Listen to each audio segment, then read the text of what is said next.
नहमदुहु व नुसल्ली अला रसूलिहिल करीम अम्मा बाद फ़ाऊज़ु बिल्लाहि मिनश शैतानिर रजीम बिस्मिल्लाहिर रहमानिर रहीम।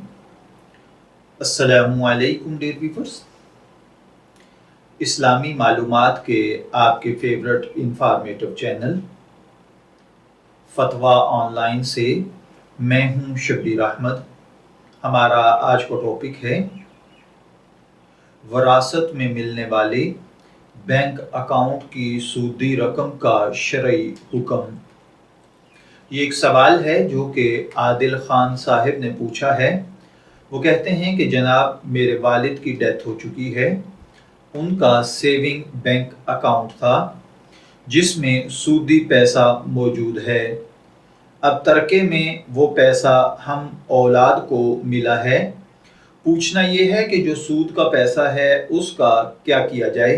क्या उसे हम इस्तेमाल कर सकते हैं या किसी मस्जिद मदरसे को दे दें? तो देखिए भाइयों और बहनों, याद रखिए कि मोहम्मद आदिल खान साहब के वालिद जो फोत हो चुके हैं, उनके मज़कूरा अकाउंट में जमा शुदा तमाम रकम को शरन वरासा इस्तेमाल कर सकते हैं, क्योंकि वरासत में मिलने वाली चीज़ जायज़ होती है, खा वो जिस तरह भी कमाई गई हो। हाँ, कमाने वाले के ऊपर अगर वो गुनाह का पैसा है, हराम का पैसा है, तो उसका जवाब दे वो खुद है। अलबत्ता जब वो वरासत की सूरत में अगली नस्ल को मुंतकिल होगी तो अगली नस्ल के लिए उसका इस्तेमाल करना जायज़ हो जाएगा।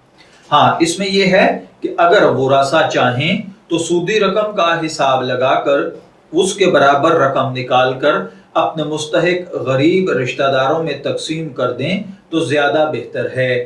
मैं दुआगो हूँ कि अल्लाह ताला हमें इन बातों को समझकर इनके मुताबिक अमल करने की तौफीक अता फरमाए।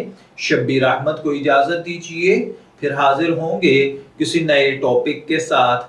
तब तक के लिए अल्लाह हाफिज़।